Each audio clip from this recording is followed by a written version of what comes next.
Because of changes in parliament rules, South Koreans are going to get 1 year younger. The mayor of Hawaii is asking spectators to please stop throwing marshmallows at the lava. And a man who said he was at war with the squirrels fired some shots into his neighbor's home. These are the weird stories for Tuesday on the Weird AF News Podcast, the only daily weird news podcast hosted by a comedian inside a closet. Yeah, I'm back in my own closet. Hear it? That's the wall right near my ear. Life is good. South Koreans are getting a year younger. You're not getting any younger unless you live in South Korea. Lucky South Koreans will soon become a year or even 2 years younger following an official change to the country's age counting system. The country's parliament, called the National Assembly, passed a set of bills requiring the use of the international age counting system where age is based on your birth date. Yeah, because apparently they were handing out ages based on not a birth date. That seems strange. Why would you use a different date other than your birth date? Just seems natural to use your birth date. You know what I'm saying? South Korea currently uses what's called, they have 3 age counting systems. There's 3 of them. Most citizens abide by what's called the Korean age, where a person is 1 year old as soon as they are born, and they gain 1 year on every New Year's Day. And a baby born on December 31st would be considered 2 years old the next day. Well, this is so convoluted and confusing. Everyone gains a year on New Year's? That's like a giant countrywide birthday party / New Year's party. That sounds like a blast right there. I like that aspect of it where everyone's, it's my birthday. Yeah, it's mine too. Shots! Now, the whole turning 1 on the day you're born seems a little strange. And maybe that's why they're making this change. Which will go into effect this coming June. So technically, babies born from now until then could still go by the traditional Korean age system, where you're 1 year old on the day that you're born. It says here, while a majority of South Koreans go by the Korean age, most seem to support the move to the more widely used system, where a person is 0 on the day they are born and gain a year every birthday. It seems funny to call them 0 on the day they were born. I'm 0 years old for the next 11 months. More than 80% of South Koreans, it says, supported unifying the age counting system, according to a recent poll by the Ministry of Government Legislation. Oh, I like that. They poll the citizens and ask for their input on making change in government. That seems like a nice way to do it. Ask the citizens what they would like. Wow, what a crazy democratic idea. Also, this is being pushed by the South Korean President Yoon Suk-yeol, who promised to unify the country's age counting systems on the campaign trail earlier this year, saying that they created, quote, unnecessary social and economic costs. South Korea has been tallying age by birth dates since the 1960s. What did they do before then? No one knew how old anyone was? Everybody's drinking at the bars. We don't know. We just don't know. It says, while most East Asian countries have scrapped the traditional age counting system, some have yet to follow suit. For example, in China, which uses the nominal age counting system, a person is considered 1 year old on the day they are born, and they gain a year on the Lunar New Year. Well, all right. It sounds like South Korea is getting with it, getting with the program, and I feel bad for some of them. Obviously, they're going to go from being 21 to like 20 or even 19. And, well, I'm not sure if the drinking age is 21 over there, but let's just imagine for the sake of my argument, it is.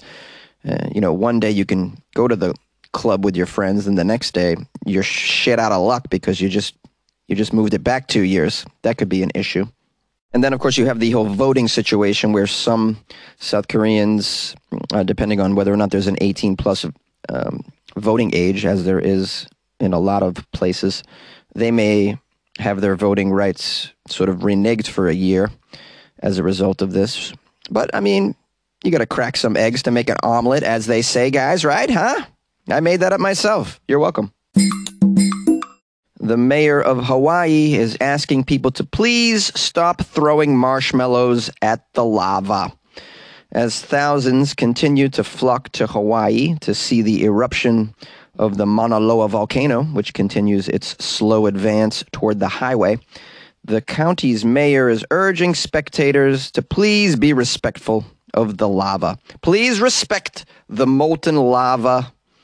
Here's a quote from the mayor, Mitch Roth. We've been seeing people being really disrespectful. Disrespecting the lava, disrespecting the volcano. They're putting trash out there. They're even throwing marshmallows into the lava. Not only is that bad for the environment, people are trespassing. It's disrespectful to Hawaiians and their love for Madame Pele and the culture of Hawaii. It's really bad. So we ask people to be respectful. In addition, you should know it's a hell of a waste of those marshmallows, I have to say. The mayor made a real strict point telling people to stay in your car. Please don't venture out into the lava fields, which I think is pretty good advice, because you can imagine the sort of disaster venturing into a lava field might cause. You shouldn't be just traipsing through a lava field, guys. It's not like a field of daisies. The daisies don't remove your flesh. You know, the lava field might remove your flesh. I'm just letting you know. I mean, I'm not a lava field expert, but I can just imagine. Now, of course, this message comes as Mauna Loa continues to produce a very spectacular show. I recommend you stay at least 10 feet away from the volcano. And when you're taking your selfies, guys, you want to keep a safe distance, in other words. The Hawaiian Volcanoes Observatory said the volcano's main lava flow is approximately 1.8 miles from the Daniel Inui Highway and moving at an average rate of about 20 feet per hour. Here's a quote from Matthew Patrick, who is an expert on lava fields. Funneling at the vent is still ongoing. It's roughly similar to what we've seen in previous days. The flow here is very steady. The flow is sustained. We like the flow. We're here for the flow. We support the flow. Now, of course, the scientists say they're monitoring a new overflow about 4 kilometers upslope from the lava front. Meanwhile, officials continue to reiterate there is no direct threat to the downslope communities. Earlier this week, 20 Hawaii National Guard members were activated to assist law enforcement with all of this traffic control, because everybody's driving over to see the lava fields. One main goal is to ensure that lava spectators are able to safely get through a very special viewing area. Ooh, they set up a viewing area. Since the viewing area was opened, about 17,000 cars have passed through. The Mauna Loa eruption began November 27th after months of elevated earthquake activity.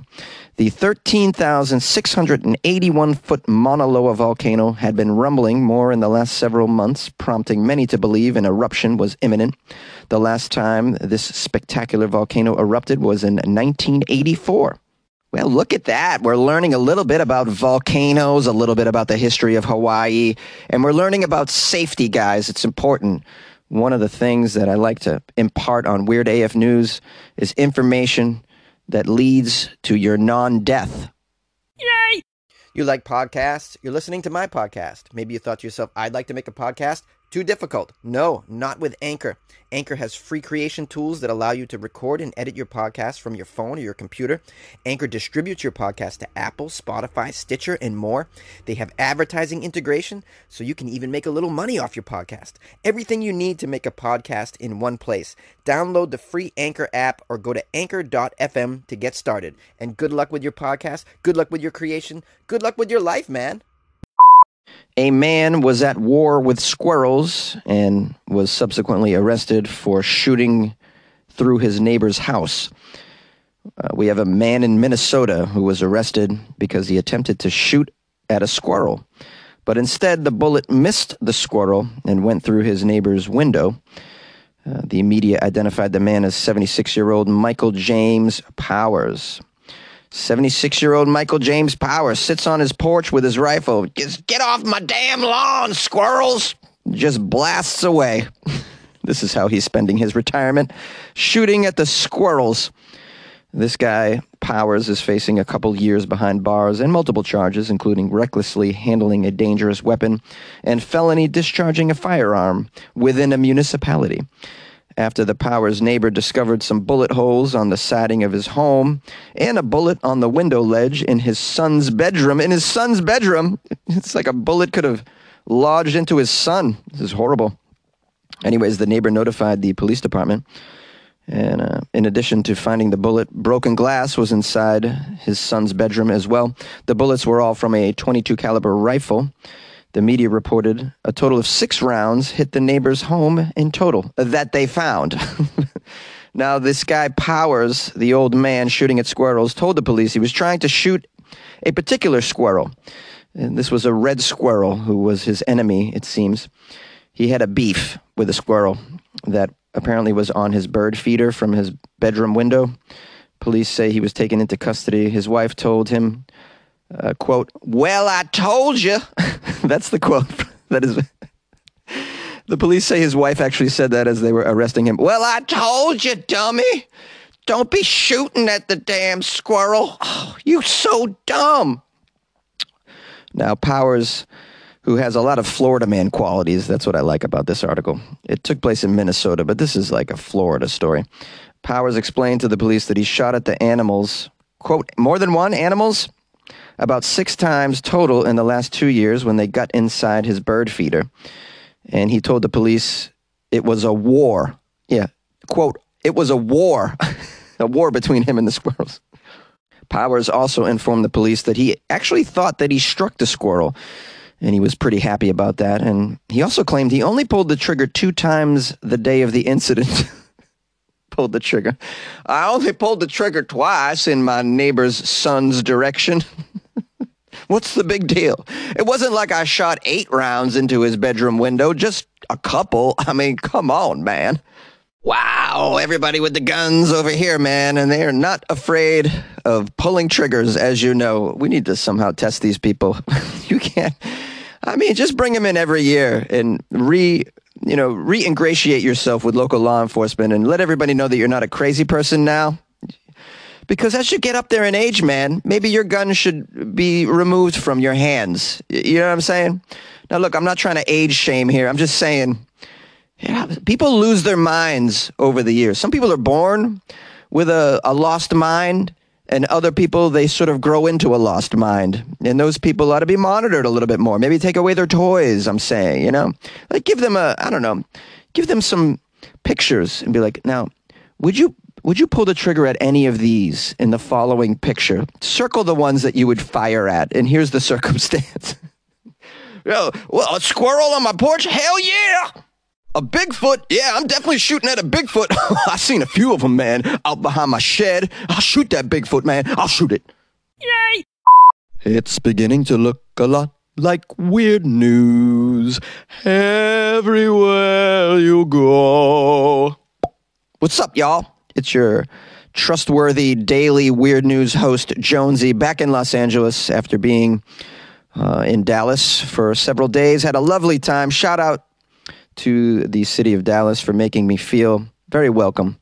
It rained a little bit too much, but that made up. I was going to say that made up for the barbecue. No, the barbecue made up for the rain, for sure. I had my fill of some delicious meats, I have to say. Oh, yeah, meat sweats for days in Texas. And now I'm going to have to take a break, give my digestive system a break for the rest of the week. Anyways, I had a great time out there in Dallas, and I recommend it as a place to visit, especially if you like meat. If you like meat, you will love Dallas. Like the meats. Yeah, get the meat. Get all the meat. I got all the meat, guys. All right. Seriously, I'm overly caffeinated. And I want to give a thanks to Kate. Kate reached out to me on Instagram, and she commended me for talking about the vagina on a chip and how that can be used to help women's health. And I was kind of like saying, and anytime we invent something like this, we definitely use it for porn. And instead, we were looking at this for women's health. And she was like, way to go, man. Way to support the women. Yeah, man, I support women. Are you crazy? I love women. Women are why I'm here in this world, really. By the way, beautiful women in Texas. Shout out to the ladies in Texas. Yeah, they're just lovely ladies. It's a beautiful, beautiful lady state, I would say, for sure. What else? Oh, if you'd like to support the show, because maybe you like what I'm doing here, I'm not sure. I'm not sure why anybody likes this, but maybe you do. So you want to support the show, tell a friend. It's not for everybody, though. So just, you know the friends that would like this. Don't tell the other ones because they'll listen once and then write me a nasty review. We don't like that. If you want to leave a positive review, that would help me in the world because I get a lot of negative reviews. You can leave reviews on Amazon and Apple Podcasts and Spotify as well, I believe. If you want to support the show because you are just rolling in the moolah, then please go to weirdafnews.com, the official site. And then you can click on Buy Jonesy a Coffee. Buy a coffee. Yeah, that's pretty cool for the holidays to do that. Or you can join the Patreon, which is sort of like committing to buying me a coffee every month, which is pretty cool. Because, when I'm caffeinated, it just makes a better episode. Wouldn't you say, guys? I think so. Yeah, so maybe consider doing the Patreon so I am sufficiently caffeinated the whole entire month. How about that? You can join the Patreon on the website as well, weirdafnews.com. If you'd like to send me an article, the email's funnyjones@gmail.com, or you can just drop it in my DMs on Instagram @funnyjones, or you can even call the show. We have a phone number here, 646-450-2012. Leave me a little message. Leave me a little love message. Come on, leave me a love message. You know you want to leave me a love message. Tell me you love me. Tell me you love me on the voicemail. Come on, you do that. You tell me you love me.